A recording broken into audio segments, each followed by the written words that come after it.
On va écouter le truc de Yael Braun-Pivet parce que elle, s'il y en a bien une qui vraiment, c'est la honte de la République, c'est bien elle. Donc on va regarder la séquence de Yael Braun-Pivet. On va écouter ça.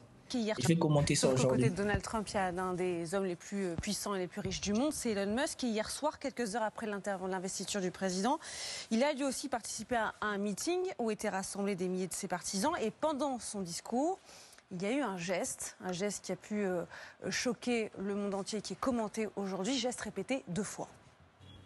This is what victory feels like. Yeah! This one really mattered. And I just want to say thank you for making it happen. Thank you.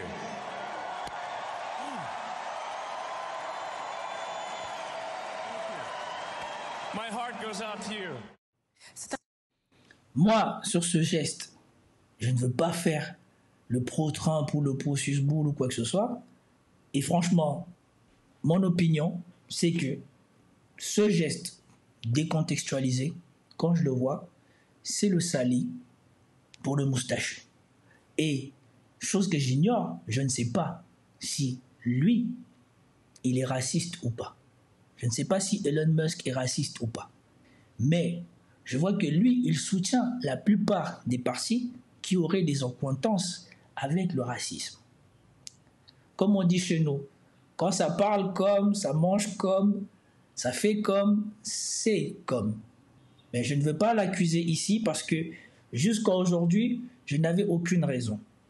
Et donc, si quelqu'un me dit qu'à partir de ce geste, rassemblé à tout ce que Elon Musk a déjà fait, il pense que c'est un sali raciste, je fais difficilement dire le contraire. Mais il y a aussi la place pour dire que jusqu'à aujourd'hui, on ne l'avait jamais soupçonné de ça. Et qu'il peut bénéficier de ce crédit-là. Ça, je suis d'accord. Parce que pour moi, jusqu'à aujourd'hui, on n'a pas vu, on n'a pas attendu des gens se plaindre d'Elon Musk dans ce sens-là. Et donc, je dois dire que je suis partagé sur mon interprétation de cet événement. Et donc ici, je ne peux pas donner tort à ceux qui pensent qu'il a fait un sali machin, et je ne peux pas donner raison, enfin, je ne peux pas donner aussi tort à ceux qui argumentent qu'il ne le serait pas, et que donc, nécessairement, il ne l'a pas fait dans ce sens-là. Mais ce qui m'intéresse plus, c'est d'écouter Yael Braun-Pivet. Parce que s'il y a bien une personne pour moi qui est une honte pour la démocratie et surtout qui est une honte pour ce que la France veut faire croire au monde, c'est elle. Parce qu'elle est vraiment allée au-delà du respect des institutions, y compris de la pratique parlementaire. Je vous rappelle que cette dame est présidente du Parlement tout en appartenant au 3e groupe parlementaire de l'Assemblée nationale. C'est vous dire à quel point elle a dû faire des machinations pour se retrouver là. Et quand on lui dit qu'elle a fait des machinations, elle dit non, moi on m'a voté. Alors que nous savons qu'elle a été votée essentiellement parce que Marine Le Pen a mis à genoux son parti devant les sionistes de France. Et qu'ils se sont empêchés de voter contre elle. C'est que normalement, si là aussi le RN voulait respecter l'esprit des institutions françaises, ils auraient dû voter pour quelqu'un de NFP. Ce qui automatiquement aurait conduit le RN à avoir la vice-présidence de l'Assemblée nationale. Conséquence de quoi, le RN n'a eu aucune place à la vice-présidence de l'Assemblée nationale.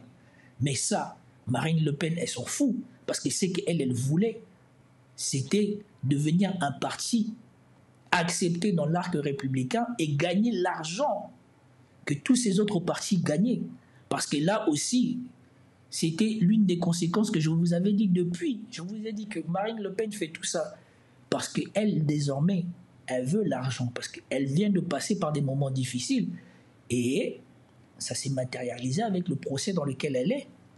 Ils sont dans le procès, pourquoi ? Parce que c'était le seul parti de France qui n'avait pas assez d'argent pour son fonctionnement et qu'ils ont détourné l'argent qu'ils recevaient de l'Europe.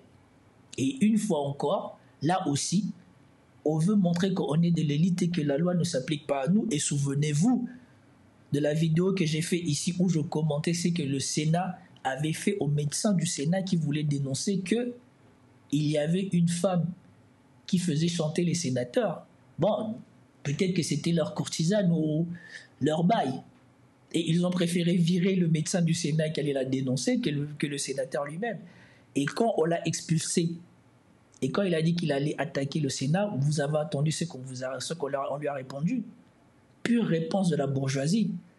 Ici, on fait la loi pour les autres, on ne fait pas la loi pour nous. Ce qui s'applique aux gens normaux ne s'applique pas à nous.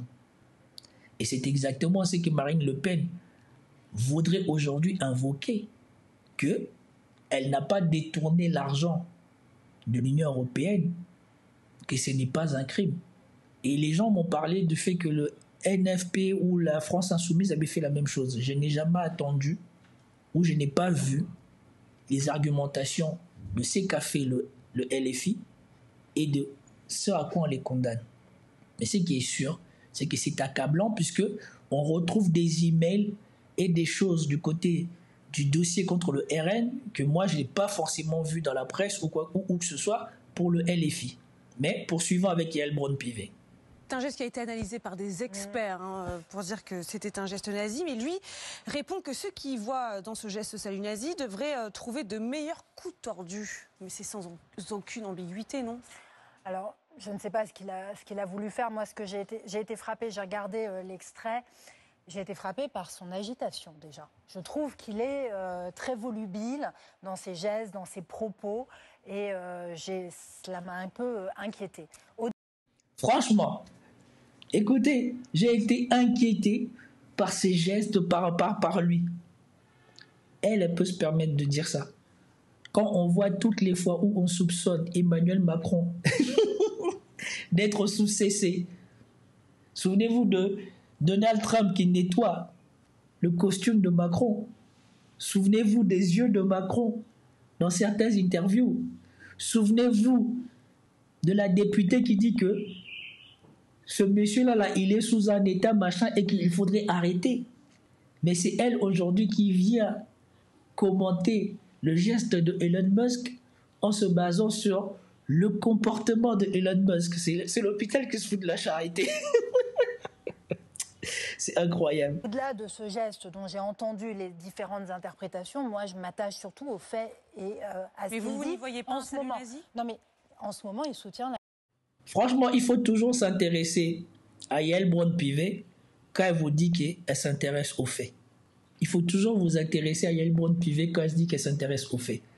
Parce que franchement, je ne sais pas pourquoi les journalistes sont tendres avec elle, mais franchement, peut-être parce que c'est une femme, peut-être parce que encore en France, on est dans la censure, on s'apprend pas à une femme, on s'apprend pas à une femme de pouvoir, c'est la première femme à être là, ou c'est une femme, ou on dirait que c'est parce que c'est une femme que vous l'attaquez. Mais franchement, à chaque fois que j'attends les interventions de Yael Braun-Pivet, c'est d'une nullité et d'une simplicité. Et surtout, je ne vois jamais rien de pertinent dedans. AfD. Et l'AfD, pour le coup, est un parti résolument nazi qui, en ce moment, en Allemagne, reprend du poil de la bête, comme on pourrait dire. Donc, on a clairement une dérive d'Elon Musk et de Trump et de son entourage qui doit nous préoccuper. L'intervention d'Elon Musk dans le débat public et les propos qu'il tient aux États-Unis, ce qu'il souhaite faire et la façon dont il s'invite dans les débats européens, dans nos démocraties, dans les processus de vote, quand on voit tous nos processus électoraux qui sont soumis aussi à des pressions extérieures, à des ingérences. Non mais écoutez, et c'est là que moi, cette dame, elle me perd. On est en train de parler du salut qu'il a fait. Que tu argumentes que ce salut soit machin ou pas, c'est une chose. Mais que maintenant tu déplaces le curseur pour t'apprendre à la personne et pour faire penser que maintenant Elon Musk pèse sur le processus démocratique, ça c'est une autre chose. Et c'est en cela que je dis qu'à chaque fois il faut écouter l'argumentation de cette dame, parce que franchement je ne comprends pas pourquoi à chaque fois on la laisse déblatérer des mensonges et déformer la vérité comme ça. Mais moi je vous ai parlé du fait qu'il soutient l'AfD, il soutient des partis qualifié d'extrême droite ou de droite. Mais le fait qu'il laisse la liberté d'expression sur Twitter ne devrait pas être un problème parce que, soi-disant, particulièrement en France, si tu es étudiant en France, on se vante du fait que c'est le pays de lumière, c'est le pays du libre arbitre, c'est le pays où on permet aux gens de développer le sens critique. Et aujourd'hui, tous ceux qui vont dans le sens de laisser ce sens critique aux gens sont devenus des problèmes. Ces gens-là, comme elle, qui, quand on voit les faits de comment elle a été élue, veulent que vous n'attendiez que leurs paroles. Parce que quand elle, on voit comment elle a été élue, qui est manifestement une machination mise en place entre elle et le RN, vous dit que non, on est dans l'esprit de l'Assemblée nationale. Moi, j'ai été élu de manière transparente. Or, la pratique républicaine du Parlement français, de l'Assemblée nationale française, voudrait que le parti arrivé en tête aux élections législatives ou le mouvement arrivé en tête aux élections législatives et la présidence de l'Assemblée nationale, le second et la vice-présidence. Elle, en étant du troisième parti, vous dit que non, tout ça est transparent, c'est bien. Et si on ne la reprend pas, eh bien ça reste. Et c'est exactement ce qu'elle veut faire maintenant ici. Elle veut faire croire que ce qui est important, ce n'est pas que les gens jugent ou pas le salut d'Elon Musk. Chacun est libre d'interpréter son opinion. Moi, j'ai dit que moi, je suis partagé sur cette opinion parce que cette personne, jusqu'à ici, je ne l'avais jamais soupçonné de quoi que ce soit. Mais vous voyez qu'ici, ce qui pose problème, c'est qu'Elon Musk soit quelqu'un d'influent sans être quelqu'un affilié à un parti, sans être quelqu'un qu'ils peuvent contrôler. Le principal problème qu'elle a avec Elon Musk, c'est ça. Elon Musk ne fait pas partie de la bourgeoisie qu'eux, ils contrôlent. Il est libre. Et surtout, il veut faire aux États-Unis ce qu'eux ne veulent surtout pas qu'on fasse en France. Il va aller regarder dans les détails de l'administration américaine, là où on fait du gâchis d'argent. Ce qui est un sport national en France. Je vous rappelle que l'administration française est l'un des plus grosses au monde, ou la plus grosse au monde, et l'État français est celle qui ponctionne le plus d'argent à ses habitants pour faire fonctionner cette administration et la fonction publique. Mais bien évidemment, dans tout ça, pendant qu'on augmente le budget de l'Élysée, on donne des chauffeurs à des anciens ministres et je ne sais pas quoi, les services publics les plus essentiels pour la population, celles-là, on les laisse crever. On voit ce qui s'est passé en Géorgie, en Moldavie, en Roumanie et tout ça. Et regardez les exemples qu'elle donne. Voir ce qui s'est passé en Géorgie, en Moldavie, en Roumanie. Elle oublie que c'est ce qui s'est passé aussi en France. Et que le parti avec qui elle s'est associée pour se retrouver là a bénéficié de cela. Jordan Bardella a battu toutes les prédictions que soi-disant ces analystes classiques avaient, parce que sa campagne s'est passée essentiellement sur les réseaux sociaux. Quand c'est en France et que c'est le parti que eux ils veulent qu'ils gagnent, c'est pas de l'ingérence.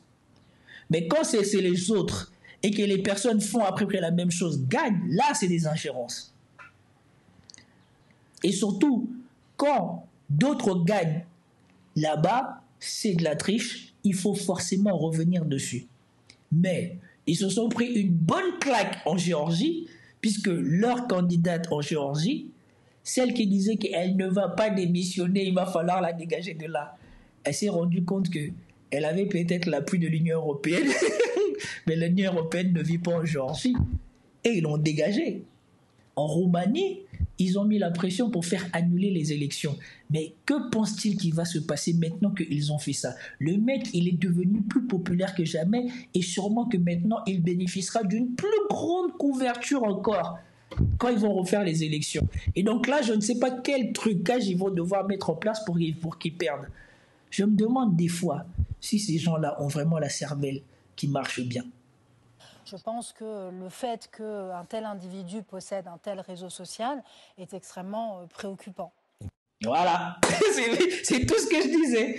Le fait qu'un tel individu possède un tel réseau social, c'est préoccupant. Comme si Twitter va dans les trucs de vote pour voter à ta place. Comme si c'est Twitter qui te donne des consignes de qui tu vas voter. Ces gens-là savent que aujourd'hui, plus que jamais, ils contrôlaient la pensée des gens à travers la télévision et les journaux qu'ils maîtrisaient. Je crois que c'est de Tocqueville qui avait dit ça. Je ne crains pas le suffrage universel car les gens vont voter comme on le leur dit. Et ils s'étaient assurés, eux, de posséder tous les moyens pour dire aux gens comment voter. À travers les médias qu'ils contrôlaient, les journaux qu'ils contrôlaient, la télévision qu'ils contrôlaient, les radios qu'ils contrôlaient. Aujourd'hui, que vous êtes plusieurs à dire aux gens comment voter et qu'il n'y a pas que eux, ils ne sont plus contents. Alors qu'eux-mêmes sont sur les réseaux sociaux en train de dire aux gens pourquoi on devrait voter pour eux. Mais le fait qu'il y ait d'autres personnes qui viennent montrer que peut-être que ne pas voter pour eux, ce serait tout aussi bien, là c'est devenu un problème. Moi, j'ai jamais vu Elon Musk dire que vous ne devez pas voter contre quelqu'un. Il dit, c'est pourquoi lui il va voter ou c'est pour qui il pense que vous devriez voter.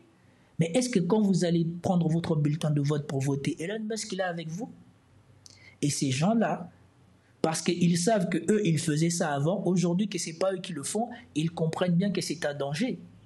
Et maintenant, là, vous vous rendez compte à quel point toutes ces années, toutes ces élections n'ont été que des rapports de force entre des gens qui n'avaient pour seul objectif que leurs propres intérêts. Entre la gauche et la droite, ça n'a jamais été la préoccupation des Français qui les intéressait, c'était les préoccupations des gens de gauche et les préoccupations des gens de droite. Et comme ils savaient que vous n'aviez nulle part où pour vous faire une opinion, eh ben, vous choisirez forcément entre la gauche et la droite. Maintenant qu'il y a possibilité de remettre en cause, c'est que eux la droite et que eux la gauche disent, ils sont tous en train de lutter pour que les réseaux sociaux ne soient plus sous cette forme, ou en tout cas ne bénéficient plus de cette liberté. Y a-t-il une différence entre ce qu'elle vient de dire ici et ce que Hillary Clinton a dit dans les vidéos que je vous ai montrées précédemment? Y voyez-vous une différence? Juste que ici, c'est dû de manière plutôt détournée. Mais y voyez-vous une différence? On peut ajouter qu'on parlait il y a un instant des graciés du 6 janvier. Parmi les 1500 condamnés du Capitole, certains arboraient des croix gammées lors de l'insurrection au Capitole. Sauf qu'aux côtés de Donald Trump... Voilà. Et c'est ça aussi les choses que je n'aime pas. Ils ont repris le fait que Donald Trump ait gracié des gens pour le réclamer à Donald Trump.